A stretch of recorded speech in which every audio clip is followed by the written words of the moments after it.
पाठशाला में आज पूर्ण उत्साह के साथ तैयारियां चल रही थी।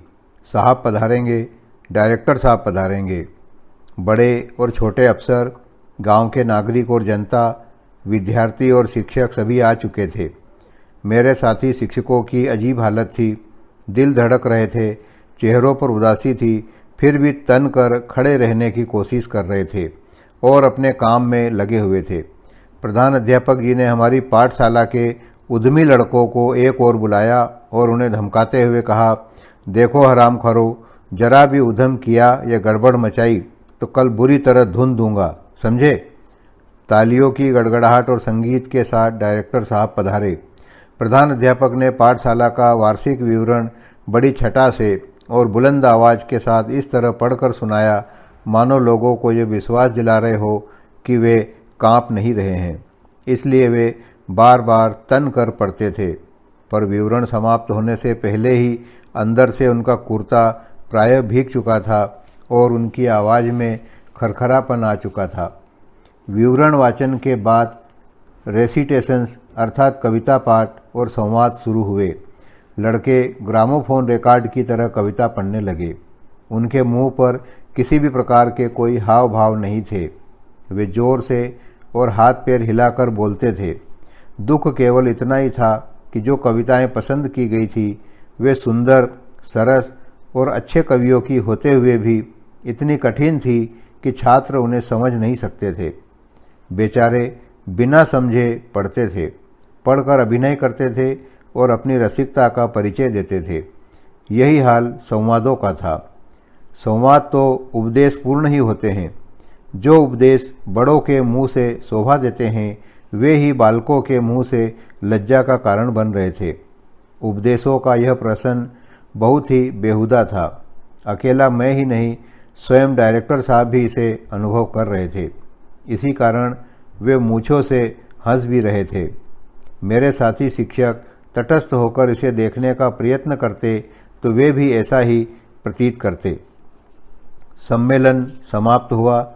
साहब ने आभार प्रकट किया, अपना हर्ष प्रकट किया। इनाम बांटे गए।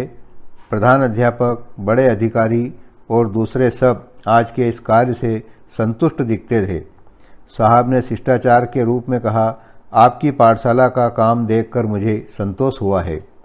इतने में हमारे साहब ने बड़े साहब से विनती की, चौथी कक्षा के ये शिक्षक आपको कुछ काम दिखाना चाहते हैं। उस पर्दे की आड़ में इन्होंने कुछ प्रबंध किया है। साहब ने बड़ी उदारता का परिचय दिया। वे तत्काल सहमत हो गए। मैं पर्दे के पीछे चला गया। तीसरी घंटी के साथ मैंने पर्दा खोला। बीच में मैं और आसपास मेरे विद्यार्थी थे। हमारी कक्षा में प्रतिदिन गाया जाने वाला एक गीत हम प्रार्थना के रूप में गा रहे थे। कमरे में शांति का साम्राज्य था। सब इस विचार में पड़े थे कि एकाएक यह नाटक कैसा। प्रार्थना के बाद छात्रों ने कचहरी में जाऊंगा नामक के खेल शुरू किया। एक लड़का चूहा बना। कमर में रस्सी बांधकर उसने अपनी पूंछ बनाई थी। सिर पर काला कपड़ा ओढ़े था और चार पैरों से चलकर वह चूं चूं कर रहा था। एक लड़का दर्जी, दूसरा बेल बूटे वाला, तीसरा मोती वाला, चौथा मृदंग वाला, पांचवा राजा और छठा राजा का सिपाही बना था। मैं छठा यानी राजा का सिपाही था। सब पात्र हमेशा की सादी पोशाक में थे। राजा टेबल पर रोब से बैठा था, सिर पर तिरछी टोपी पहने था। सिपाही ने अर्थात मैंने अपनी मूंछों पर ताव देकर मूंछें खड़ी कर ली थी। साफा कुछ टेढ़ा बांध लिया था और हाथ में एक छुरी रख ली थी। मृदंग वाले के पास मृदंग था, दूसरे सब खाली हाथ थे। हमारा रंगमंच बिल्कुल सादा था। पर्दे के पीछे एक तख्ते पर सारा कार्यक्रम लिख रखा था। कमरा साफ, झाड़ा और भूरा हुआ था। एक छोटी दरी एक छात्र के घर से मंगवाई जाकर फर्श पर बिछाई थी। पाठशाला में ऐसी कोई चीज़ नहीं थी जो रंगमंच की शोभा के लिए रखी जा सके। फिर भी पीपल और नीम की डालियां काटकर पत्तियों से दीवारें सजा दी गई थी। फर्श पर लड़कों ने रंग बिरंगी खड़िया से अपनी पसंद के चित्र बनाए थे। चूहे का नाटक शुरू हुआ और फिर खत्म हुआ। बड़े और छोटे सब शांत भाव से देखते रहे। छोटे यानी विद्यार्थी तो बड़ी ही दिलचस्पी के साथ देख रहे थे, बड़े भी आश्चर्य में डूबकर देख रहे थे।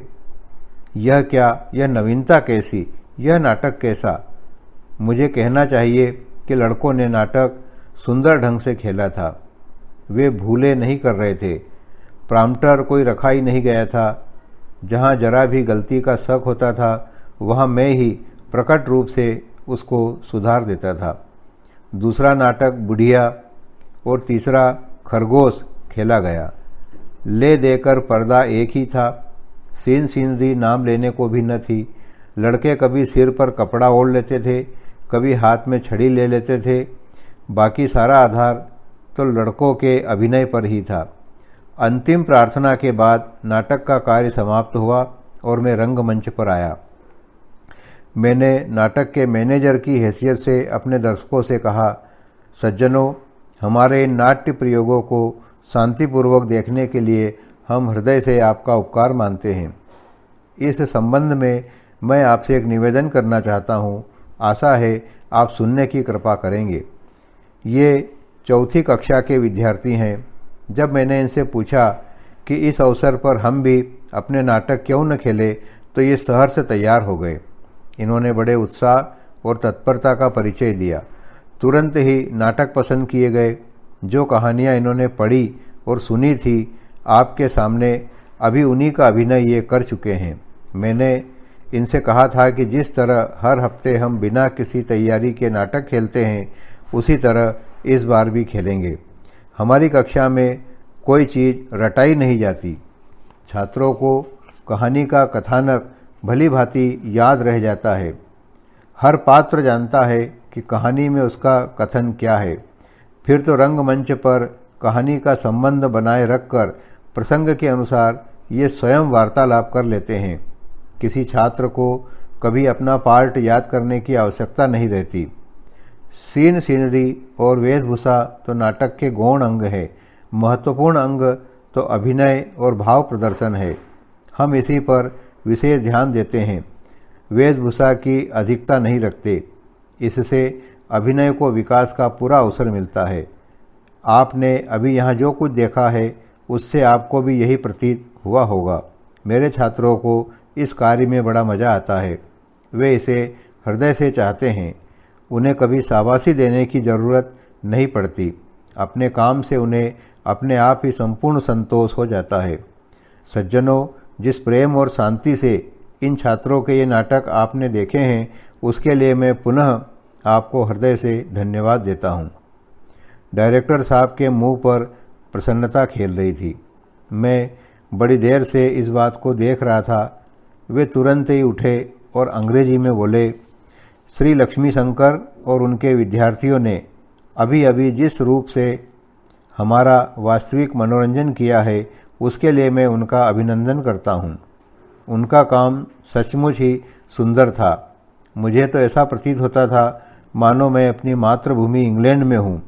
वह दृश्य निसंदेह अद्भुत था जब ये नन्हे नन्हे बालक स्वयं स्फूर्ति से चूहे, दर्जी और राजा का अभिनय कर रहे थे। रेसिटेशन और रटे हुए संवादों का जमाना तो अब लग चुका है। ये चीज़ें वास्तव में क्रूर, असभ्य और आत्मा का नाश करने वाली है।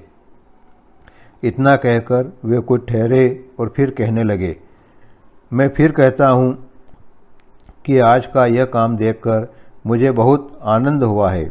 इसके लिए मैं इनको इनाम नहीं दूंगा। नाटक खेलते समय इन्हें जो वास्तविक आनंद मिल रहा था इनके लिए वही सच्चा इनाम है। सचमुच आज मैं बहुत खुश हूँ, बहुत ही खुश। सम्मेलन समाप्त हुआ। लोग अपने अपने घर गए। साहब की खुशी का ठिकाना न रहा। उन्होंने बड़े साहब के साथ मेरा परिचय कराया और मेरे प्रयोग की बात भी कही। साहब ने मेरे साथ हाथ मिलाते हुए कहा, शाबाश, आप अपने काम में सफल हुए हैं। ऐसे प्रयोग बराबर करते रहिए। असल शिक्षा तो इसी में है। और तो सब निरुपयोगी है, निरा ढोंग है। डायरेक्टर के इन शब्दों ने मेरे साहब के मन में कैसी गुदगुदी और कितना गर्व पैदा किया होगा आप ही सोच ले। मैं तो प्रसन्न था ही। मैं घर गया। सचमुच आज मैं आनंदमग्न था। साहब ने मुझसे हाथ मिलाया और मुझे शाबाशी दी। यह एक कारण था, पर सच्चा कारण तो यह था कि आज मेरे प्रयोगों की कद्र की गई थी। मैंने सोचा साहब तो एक पॉलिटिकल अफसर हैं, उन्हें इस नई पाठशाला और इसके संबंध की समस्त बातों का क्या पता होगा। लेकिन बाद में मुझे मालूम हुआ कि उन्होंने अपने लड़के को यूरोप की किसी नई से नई पाठशाला में पढ़ने के लिए भर्ती कराया है और इसलिए वे नई शिक्षा से प्रेम रखते हैं। रात मेरे 2-4 साथी शिक्षक मुझसे मिलने आए। वे मुझसे पूछ ही रहे थे कि डायरेक्टर साहब ने मुझसे क्या कहा और क्या नहीं, कि इतने में हमारे अफसर की चिट्ठी आ गई और मैं उनके घर चला गया। साहब आज प्रसन्न थे। डायरेक्टर साहब ने पाठशाला के काम से संतोष जो प्रकट किया था। जाते ही साहब ने मुझे कुर्सी दी और स्वयं आराम कुर्सी पर लेटते लेटते बोले, भाई पहले मुझे यह तो बताओ कि लड़कों ने नाटक रटे थे या नहीं। मैंने कहा, जी आपके मन पर उनके काम की कैसी छाप पड़ी। साहब ने कहा, मैं तो बहुत खुश हुआ हूँ, लेकिन लड़कों ने यह सब याद कैसे किया होगा। उन्होंने बड़े अच्छे ढंग से बातें की थी। मैंने कहा, जी आप सच कहते हैं। मैंने उन्हें कहानियाँ सुनाई थी। कहानियाँ उन्हें पसंद आई थी। कहानी के पात्रों के मनोभावों के साथ उन्होंने एकात्मकता का अनुभव किया था। जो बातें उन्होंने वास्तव में अपना ली थी, उन्हीं को वे अपने ढंग से प्रकट कर रहे थे। साहब ने पूछा, लेकिन उन्हें अभिनय किसने सिखाया। मैंने कहा, सिखाता कौन, हम हर हफ्ते नाटक खेलते हैं। मैं स्वयं उसमें भाग लेता हूँ और लड़के तो सम्मिलित होते ही हैं। मैं अपने पात्र के हाव भाव जैसे मुझे आते हैं उनके सामने प्रकट करता हूँ। लड़के भी अपने पात्रों के हाव भाव प्रकट करते हैं। साहब ने कहा, लेकिन यह होता कैसे है, मैं तो समझ नहीं पाया। मैंने कहा, साहब छात्रों की आंखें खुली रहती है न, वे दर्जी, बढ़ई, कुमार, चूहों आदि को देखते हैं, उनकी बातें सुनते हैं। कहानी में उनका जो वर्णन आता है उन्हें भी वे सुनते हैं। ईश्वर ने उन्हें कल्पना शक्ति भी दी है, इसलिए वे अनुभव और कल्पना का मेल मिलाकर अभिनय करते हैं। उन्हें जैसा सूझता है वैसा करते हैं। वे खुद ही अपने परीक्षक होते हैं। वे देख लेते हैं कि अनुभव और कल्पना को रंगमंच पर किस प्रकार व्यक्त किया जा सकता है। साहब ने कहा, अजी ये तो बहुत गंभीर और कठिन बातें हैं। मैंने कहा, जी हाँ, किंतु लड़कों को इन सब बातों का ऐसा ख्याल थोड़े ही होता है। यह तो मैं हूँ कि उनके कार्यों का पृथक्करण करके आपको सुना रहा हूँ। साहब ने कहा, ठीक भाई, सचमुच आज तो तुमने कमाल ही कर दिया। डायरेक्टर साहब आज बहुत खुश थे। मैंने कहा, और वे खुश न होते तो भी नाटक का हमारा काम तो जारी ही रहता। साहब बोले, किंतु तुमने अपने इन प्रयोगों की बात मुझसे तो कभी की ही नहीं। शायद प्रधान अध्यापक और दूसरे शिक्षक भी नहीं जानते थे। मैंने कहा, जी सच है, मैंने कभी उनसे इसका जिक्र नहीं किया। उनके विचार में तो यह सब फिजूल है। वे तो 6 माही परीक्षा के लिए कोर्स तैयार कराने में लगे हैं। साहब ने पूछा, लेकिन उन्हें पता तक न चला, यह कैसी बात है।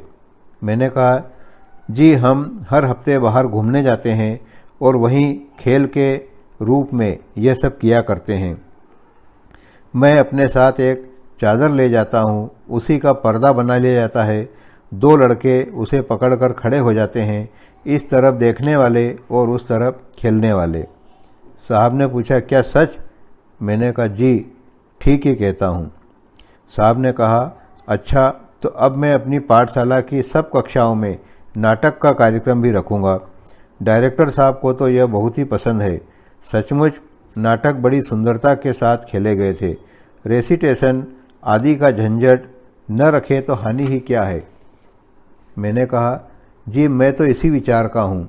वैसे जैसा आप चाहे कर सकते हैं। साहब ने कहा, बस मैं यही करूँगा। बड़े साहब भी तो यही कह रहे थे कि be damned cramming. Yes, I also remember my days of cramming. पर चूंकि मैं बचपन से ही थोड़ा बुद्धिमान रहा हूँ, इसलिए मुझे अधिक कठिनाई नहीं हुई। दूसरे लड़के तो बेचारे रट रट कर मरे जाते थे। Be damned cramming. मैं अपने मन में मुस्कुरा रहा था। मैंने सोचा, आज बड़े साहब के पधारने से एक बड़ा काम बन गया। मेरे प्रयोगों में आज का यह अनुभव भी महत्व का है।